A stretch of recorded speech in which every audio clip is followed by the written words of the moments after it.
Cricket time ஃபேன்ஸுக்கு வணக்கம். இப்போ சோசியல் மீடியாவில் வைரலாக போயிட்டு இருக்கிற ஒரு விஷயம். ஸோ விராட் கோலியை பற்றி சீக்கா பேசின ஒரு விஷயம்.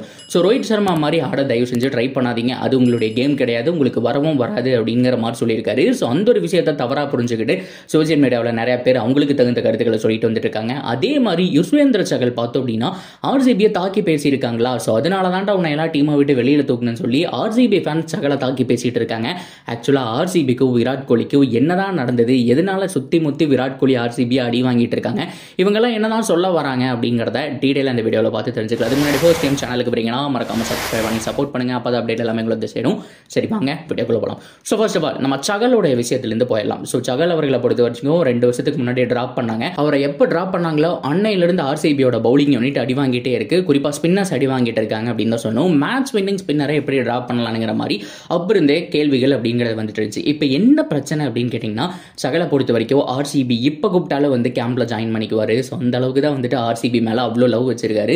ஏன் ட்ராப் பண்ணாங்கன்னு தெரியல. அன்ஃபார்ச்சுனேட்லி என்கிட்ட கூப்பிட்டு சொல்லக்கூட இல்லை, கூப்பிட்டு இந்த மாதிரி வந்துட்டு ட்ராப் பண்ண போகிறேங்கிற சொல்லியிருக்கலாம். சரி ட்ராப் பண்ணதுக்கப்புறமாவது தேங்க்ஸ் இந்த மாதிரி ஏதாவது சொல்லியிருக்கலாம். ஸோ மேனேஜ்மெண்ட் கிட்ட இருந்து நான் கால் வரும்னு எதிர்பார்த்தா வரவே இல்லை. ஸோ கொஞ்சம் சங்கடமாக இருக்குது அப்படிங்கிற மாதிரி சகல் சொல்லியிருந்தாரு. இப்போ என்னன்னா ரீசன்ட் மேட்ச் வந்துட்டு நடந்து முடிஞ்சு ஆப்கானிஸ்தானுக்கும் நம்ம இந்தியாவுக்கும் இல்லையா. ஸோ சீரீஸை வந்துட்டு 3-0 வின் பண்ணோம். ஸோ ஃபைனல் மேட்ச் எங்கே நடந்தது அப்படின்னு கேட்டிங்கன்னா சூர்சேனஸ்வாமியில் நடந்துச்சு, நம்ம எல்லாருக்குமே தெரியும். அதுக்கு சகல் என்ன போஸ்ட் போட்டிருந்தாரு அப்படின்னா, ரோஹித் சர்மா சூப்பராக ஆடி இருக்கீங்க, பெங்களூரை நீங்கள் ஓன் பண்ணிட்டீங்க அப்படிங்கிற மாதிரி போட்டிருந்தாங்க. இதை தவறாக புரிஞ்சுக்கிட்ட ரசிகர்கள் பார்த்தோம் அப்படின்னா கமெண்ட்ல தோ இப்போ காட்டுறேன் பாருங்க, இந்த மாதிரியான விஷயத்தையெல்லாம் அதிகமாக போட்டுட்டு இருக்காங்க. ஓ நீ வந்துட்டு மும்பைக்கு சப்போர்ட் பண்ணி பேசுற, ஸோ அதாவது ஆர்சிபியை வந்து உன்னை எடுக்காம விட்டதுக்கு வந்துட்டு நீ வந்துட்டு பழி வாங்குற இல்லையா அப்படிங்கிற மாதிரி ஃபேன்ஸ் அவங்களுக்கு பிடிச்ச விஷயத்தை அவங்களுக்கு ஒரு மாதிரி புரிஞ்சுக்கிட்டு எப்படி கலாய்க்க முடியுமோ அப்படி கலாய்ச்சிட்டு இருக்காங்க. ஜஸ்ட் ரோஹித் சர்மாவை வந்துட்டு பாராட்டி போட்ட போஸ்ட் தாங்க. ஸோ வந்துட்டு ஆர்சிபியை கலாய்க்கிற போஸ்ட் கிடையாது அப்படிங்கிற மாதிரி தான் ஏகப்பட்ட நல்ல ஃபேன்ஸும் சொல்லிட்டு இருக்காங்க. சில பேர் தயவு செஞ்சு உன்னை ஆர்சிபி எடுக்காம போனாங்களே அது வரைக்கும் சந்தோஷம், உன்னோட கரியர் இதோட முடிஞ்சு போடா அப்படிங்கிற மாதிரி சாபமெல்லாம் கூட விட்டுட்டு இருக்காங்க. ஸோ இதெல்லாம் வேணாம் நண்பா அப்படிங்கிற மாதிரியும் சோசியல் மீடியாவில் ஏகப்பட்ட ட்ரூவான ஆர்சிபி ஃபேன்ஸ் வந்துட்டு சப்போர்ட் பண்ணிட்டு வந்துட்டு இருக்காங்க. சரி ஓகே, இதெல்லாம் ஒரு பக்கம் இருக்க. ஸோ எரியிற நெருப்பில் எண்ணெய் ஊற்றுற மாதிரி சீக்கா ஒரு விஷயத்த சொன்னார். அவரை பொறுத்த வரைக்கும் எப்பவுமே பட்டுன்னு பேசிடுவார். இந்த ஃபேன் பேஸ் இதெல்லாம் பார்க்க மாட்டார். ட்ரூனா ட்ரூ, ஸோ இது தப்புனா இது தப்பு, ஸோ இந்த பேட்டிங்கில் நீ இம்ப்ரூவ் பண்ணோம்னா இப்படி பண்ணும் மச்சான், நீ இப்படி ஆனுண்டா அப்படிங்கிற மாதிரி ஃப்ரெண்டில் பேசுகிற மாதிரி பேசுவார், ஃப்ரெண்டு கிட்ட பேசுகிற மாதிரி பேசுவார். ஸோ அப்படிதான் விராட் கோலிக்கு அவர் பண்ண அட்வைஸையும் ஃபேன்ஸ் வந்துட்டு தவறாக புரிஞ்சுக்கிட்டு ஸோ இந்த மாதிரிலாம் அட்வைஸ் பண்ணிட்டு இருக்காதீங்க. ஸோ விராட் கோலியை பொறுத்த வரைக்கும் எப்பவுமே ஹார்ட் ஹிட்டர் தான், ரோஹித் சர்மாவோட பெட்டர் பேட்ஸ்மேன் தான். அவர் முதல்ல ரோஹித் சர்மாவையும் விராட் கோலியும் கம்பேர் பண்ணவே இல்லை. ஆனால் இவங்களே கம்பேர் பண்ணி சண்டையை உருவாக்கி இவங்களே தீர்த்து வச்சுக்கிட்டு இருக்கிறாங்க சோசியல் மீடியாவில். என்னதான் நடந்தது அப்படின்னு கேட்டிங்கன்னா, first of all Krishnamachari Srikanth என்ன சொல்லியிருந்தாரு அப்படின்னா, விராட் கோலியை பொறுத்த வரைக்கும் ரொம்ப முக்கியமான ஒரு டாஸ்கில் இருக்காரு. அதாவது இந்த ஆப்கான் தொடர்லாம் நீங்கள் நினைக்கிறீங்க சாதாரண ஒரு டோர்னமெண்ட் தான், யார் ஜெயிச்சா என்னன்னு சொல்லிட்டு, ஆனால் இதை பேஸ் பண்ணி தான் T20 வேர்ல்ட் கப்புக்கு டீம் எடுக்க போகிறாங்க அப்படிங்கும்போது நீங்கள் பர்ஃபார்ம் பண்ணி ஆகணும். ஸோ முதல் மேட்ச் அவர் சொதப்பிட்டார் விராட் கோலி. ஸோ அடுத்த மேட்ச்சில் பார்த்தோம் அப்படின்னா செம்மையான ஒரு நாக் ஆடிட்டு இருந்தார். எனக்கு தெரிஞ்சு 16 பாலுக்கு 29 நினைக்கிறேன், ஆல்மோஸ்ட் 30 ரன் ஆனார் இல்லையா. ஸோ அந்த நாக்கு என்ன சொல்லியிருந்தாரு அப்படின்னு சொன்னால், சரி ஓகே டக்குன்னு ஆடணும் அப்படிங்கிற மாதிரி குயிக் ஃபயர் கொடுத்து அவர் அவுட் ஆகிட்டு போயிட்டாரு. ஸோ எல்லாருமே வந்துட்டு திட்டினாங்க. ரோஹித் சர்மா முதல் கொண்டு சொன்னார், நீ உன் கேம் ஆடு, பொறுமையாக ஆடி இருக்கணும் அப்படிங்கிற மாதிரி சொல்லியிருந்தாங்க. விராட் கோலி ஸ்டே பண்ணியிருக்கணும் அப்படின்னு சொல்லிட்டு அந்த மேட்ச் முடிஞ்சதுக்கப்புறம் போன மேட்சும் வந்துட்டு ஃபர்ஸ்ட் பாலே அடிக்க போயிட்டு வந்துட்டு கோல்டன் டக் ஆனார் அப்படிங்கிற விஷயம் தெரியும். ஸோ ஃபைனலாக அந்த சீரீஸில் விராட் கோலியை பொறுத்த வரைக்கும் ஃபீல்டிங்கில் மட்டும்தான் பெட்டராக இருந்தார், பேட்டிங்கில் பெருசாக சொல்லிக்கிற அளவுக்கு இல்லை. பிளேயர் ஆஃப் த டோர்னமெண்ட் வந்துட்டு நம்மளோட சிவம் தூபே வாங்கினார் இல்லையா. சீகா என்ன சொல்றாரு அப்படின்னு சொன்னா, ஸோ விராட் கோலியை பொறுத்த வரைக்கும் டைம் எடுத்து ஆடக்கூடிய பேட்ஸ்மேன், அதில் மாற்றமே கிடையாது. முதல் பால்ல இருந்து அதிரடி காட்டியே ஆகணுங்கிற அவசியமும் கிடையாது. ஒன் டவுன் அப்படிங்கிறது ஒரு ஆர்ட், அதை கரைச்சு குடிச்சவர் விராட் கோலி. ஆனால் ஏன் இப்போ ரீசன்ட் டைமில் அவர் T20 அப்படின்னா அதிரடி ஆடணும், ஒன் டேனா இப்படி ஆடணும்னு மாற்றிருக்காருன்னு புரியல.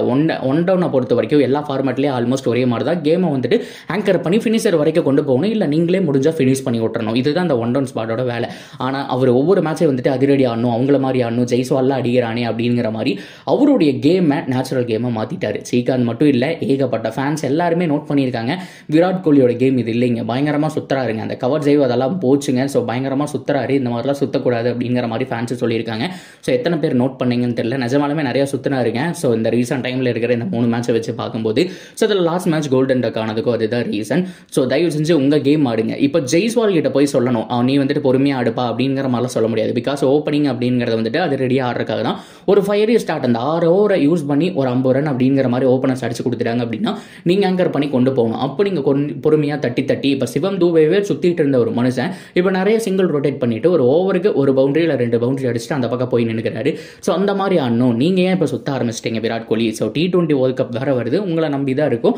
ஸோ இந்த மாதிரி உங்களுடைய நேச்சுரல் கேம் ஆடுங்க அப்படிங்கிற மாதிரி சீக்கா அட்வைஸ் பண்ணியிருந்தாரு. ரோஹித் சர்மா மாதிரி தான் நீங்கள் ஆடணும் அப்படின்னு அவசியம் கிடையாது. ரோஹித் சர்மா பொறுத்த வரைக்கும் ஹிட்மேன் அப்படிங்கிற ரீசன் ஓப்பனிங் இறங்குறாரு அப்படிங்கிறதுனால ஹிட்டிங் ஆடிதாகணும். உங்களுக்கு அந்த ஒரு ப்ரெஷர் இல்லை, நீங்கள் டைம் எடுத்து ஆடுங்க அப்படின்னு சொன்னதை ரோஹித் சர்மா கூட நீ விராட் கோலி கம்பேர் பண்ணுற அப்படிங்கிற மாதிரி ஃபேன்ஸ் வந்துட்டு தவறாக புரிஞ்சுக்கிட்டு சோசியல் மீடியாவில் பேச ஆரம்பிச்சிட்டாங்க. So Rohit Sharma hard hitter, Virat Kohli பொறுத்த வரைக்கும் ஹிட்டிங் ஆட மாட்டார் அப்படி தானே அப்படிங்கிற மாதிரி ஃபேன்ஸ் என்ன சொன்னாலும் ராங்காக புரிஞ்சுக்கிட்டு பேசிகிட்டு இருக்காங்க. ஸோ உண்மையாலுமே விராட் கோலி அவருடைய கேம் 2023 லைட்டாக மாற்றின மாதிரி இருக்குங்க. ஸோ அப்படி ஆட முடியாது, அப்படி ஆடினார் அப்படின்னு சொன்னால் இந்த மாதிரி தான்.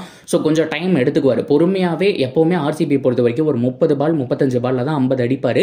பட் இருந்தாலும் அடுத்த ஒரு 20 பால் ஒரு ஆக்சலரேட் பண்ணி நம்ம பார்க்கல, ஒரு 40 பாலுக்கு 70 75 இந்த மாதிரிலாம் வந்துட்டு நல்லா நாக்கு ஆடி கொடுத்துட்டு போய் நம்ம பார்த்துருக்கிறோம். வருஷம் இதை தான் பண்ணிட்டு இருக்காரு.